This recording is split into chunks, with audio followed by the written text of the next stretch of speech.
You need to move your things to the crew quarters. James needs the master suite to heal. My father said it calmly, standing in the middle of my bedroom while wearing my silk robe and drinking my vintage scotch. On the edge of the bed, my mother was digging her fingers into a jar of my $800 face cream. She slapped a thick glob onto her cracked heel and didn't even look up. Don't just stand there, Vanessa, she said. Your brother is stressed. You can sleep with the staff.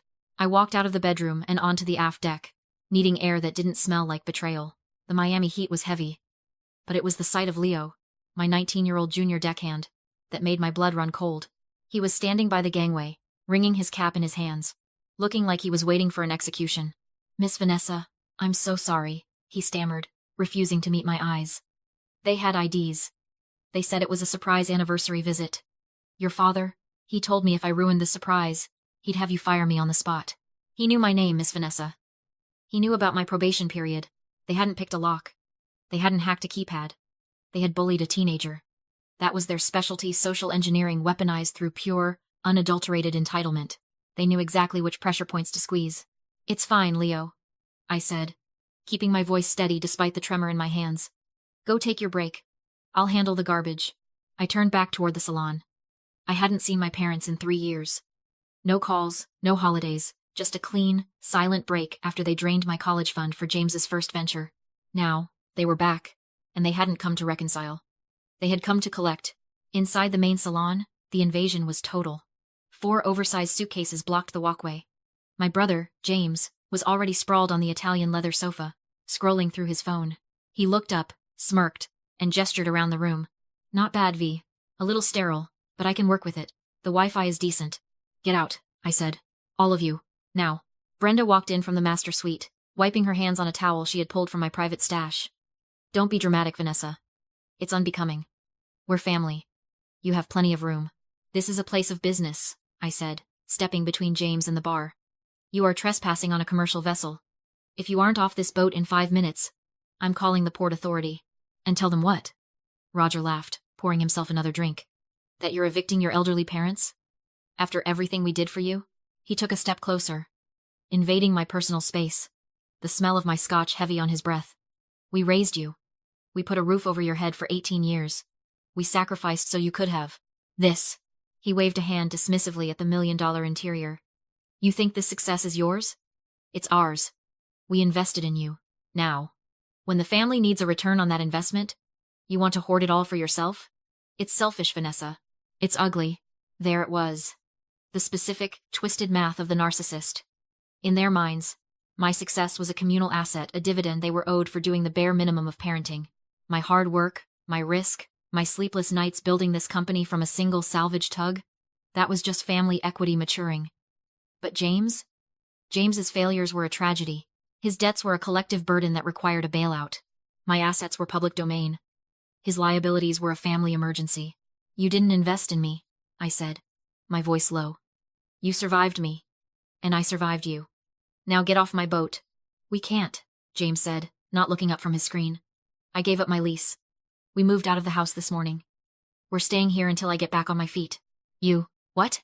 We're helping your brother, Brenda snapped. He's in trouble, Vanessa. Real trouble. And since you're the only one sitting on a pile of gold you don't need, you're going to help him too.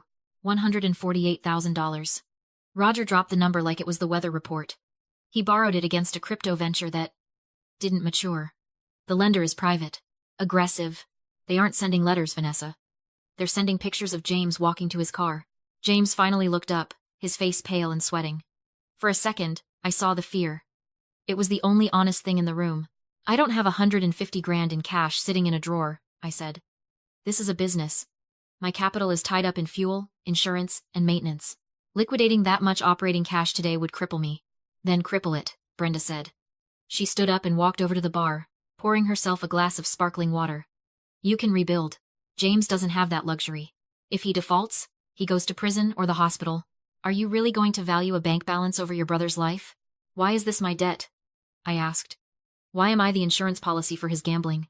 Roger sighed. The sound of a patient teacher dealing with a slow student. It's not charity, Vanessa. Think of it as retroactive repayment. You lived with us for a month after college while you looked for work. We fed you. We housed you. We supported you when you were nothing. We ran the numbers. With interest, inflation, and the opportunity cost of supporting you instead of investing. You owe the family about that much. We're just calling the note due. The heir left the room. Retroactive repayment. They had monetized my existence. Every meal, every night under their roof, every moment of parenting had been logged in a mental ledger, accruing interest. Waiting for the moment I had enough liquidity to be harvested. I need to check the accounts, I said, grabbing my tablet. I can't do this down here. I walked out before they could argue, climbing the stairs to the bridge deck. I locked the heavy, watertight door behind me and leaned against it, breathing in the scent of salt and sanitized air. This wasn't new. This was a rerun. 7 years ago, my grandmother left me $10,000. It was my seed money, my escape fund. I went to the bank the day after the funeral to transfer it, only to find the account empty. The teller showed me the withdrawal slip. The signature was mine, but the loop of the letter V was shaky exactly the way Roger wrote it when he was nervous. They had forged my name to fund James's first app idea. When I confronted them, they didn't deny it. They told me I was being selfish. James has a vision, they said. You just have a hobby. I rebuilt from zero. I scrubbed decks until my hands bled. I saved every tip, every bonus. Eating ramen while James posted photos of bottle service in Vegas on the dime of my stolen inheritance. They didn't just neglect me. They cannibalized me. They ate my start. And now they were here to eat my finish. I looked out at the Miami skyline, the glass towers reflecting the water. They thought I was checking balances. They thought I was moving money to save them. They didn't realize that the girl they robbed 7 years ago didn't exist anymore. She died the day she saw that empty bank account. The woman standing on this bridge wasn't a daughter. She was a CEO who knew exactly how to deal with hostile takeovers. I wasn't going to pay them. But I wasn't going to fight them, either. Fighting gave them leverage, it made them feel like equals. I needed to act like an investor. I unlocked the door and headed back down. I need to go to the bank, I told them. Liquidating this kind of capital triggers fraud alerts if I do it from my phone. I have to do it in person. Roger looked suspicious, swirling the ice in his glass. You're not running to the cops, are you? Because that ends badly for James. And for me, I said, grabbing my keys. I'm not going to the cops.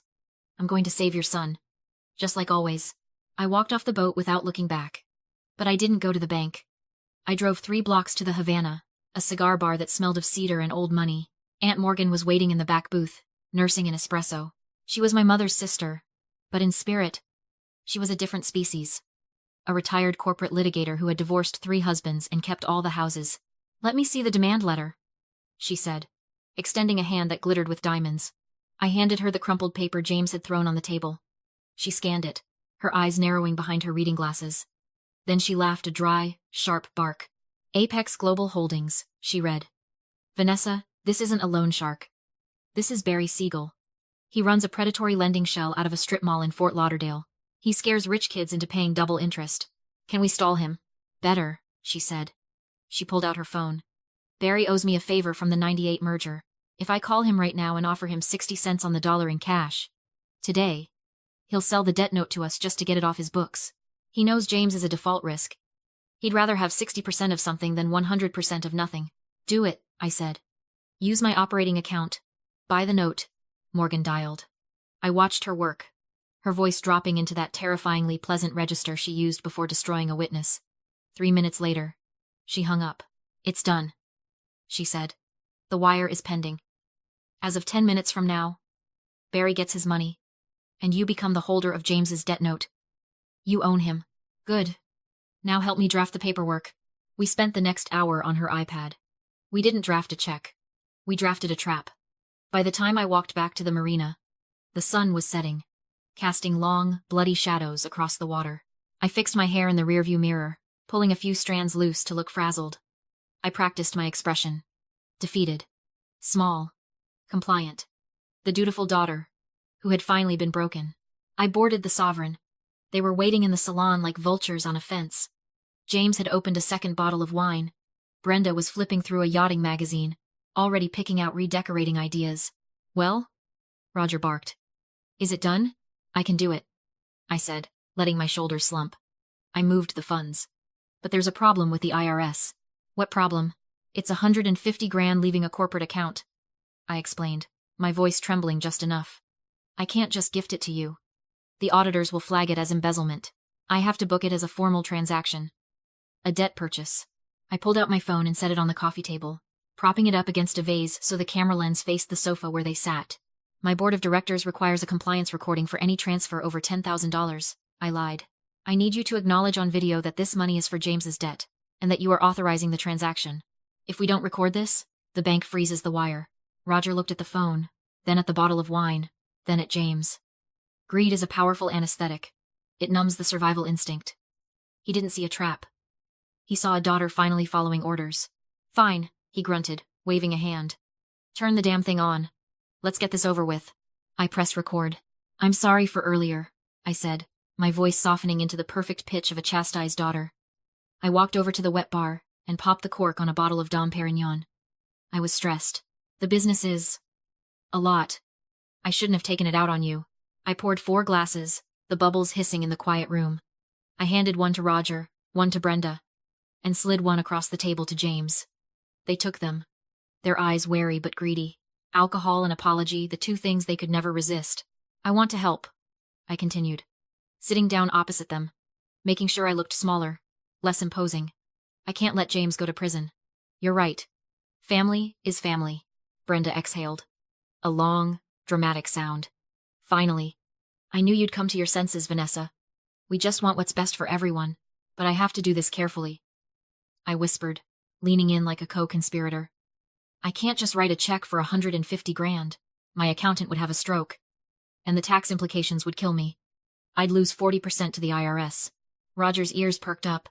He leaned forward, the scotch forgotten. So, what's the plan? We structure it as a debt purchase, I lied smoothly. My company buys the debt. It goes on my books as a distressed asset acquisition. That way, it's a tax write-off for me. I save about $40,000 in taxes, and James gets off scotangent-free. I saw the shift in Roger's eyes. He wasn't just getting money. He was getting a deal. He was helping me cheat the system. That made him feel smart. That made him feel safe. That sounds complicated, James muttered, eyeing the camera phone I had propped up. It's just paperwork, I assured him. But to make it look real for the auditors, I need a paper trail. I need you to sign an asset guarantee. It basically says that if the debt isn't paid, which it won't be, because I own it, the company has a claim on your assets. I pulled the document from my folder and laid it on the table. It was thick, dense with legal jargon. It's a dummy document, I said, waving a hand dismissively. We file it in the cabinet, and it never sees the light of day. It's just so I can show the IRS that this was a secured investment, and not a gift. It justifies the tax break. Roger picked up the pen, twirling it in his fingers. So, we sign this, and the debt is gone? Poof, I said. I wire the funds to the lender immediately. But first, for the compliance video. I gestured to the phone. I need you to state clearly that this debt belongs to James, and that you, as his guarantors, currently have no liquid assets to pay it. The auditors need to know you're insolvent. Or they'll ask why you didn't pay it yourselves. Roger cleared his throat, sitting up straighter. He looked into the lens of my iPhone with the confidence of a man who thinks he's pulling off a heist. I, Roger Reynolds, acknowledge that this debt of $148,000 was incurred by my son, James Reynolds. We do not have the cash on hand to settle this obligation. Perfect, I said. And just to clear the air for the audit history, since they might look at past family transfers, we should probably mention the initial seed money. You know, Grandma's inheritance? Just to show that family funds have been commingled before. It establishes a precedent. It was a gamble, a massive one. But Roger was 3 drinks in, and he was high on the prospect of solving all his problems with a single signature. He didn't see a trap. He saw a formality. Sure. He waved a hand. We used Vanessa's inheritance years ago to fund James's first venture. It's all the same pot. Family money. My pulse pounded, but I stayed calm. He had just confessed on camera to grand larceny and fraud, smiling because he thought it would help me dodge taxes. I slid the document over. Sign here. Guarantor line. They didn't read a word, no default clause, no lien, no waiver of rights. Roger signed. Brenda and James followed. They smiled, convinced they'd cornered me. My phone buzzed. Transaction complete. Asset acquired. I stopped the recording. The money's gone, I said evenly. But I didn't pay off the debt. I bought it. You owe me now. Silence. I showed them the clause. Their recorded admission of insolvency triggered immediate default. The house was collateral. The lien was enforceable. The foreclosure was live. Roger exploded. Brenda screamed. James panicked. I pressed the silent alarm, Port Authority officers arrived within seconds.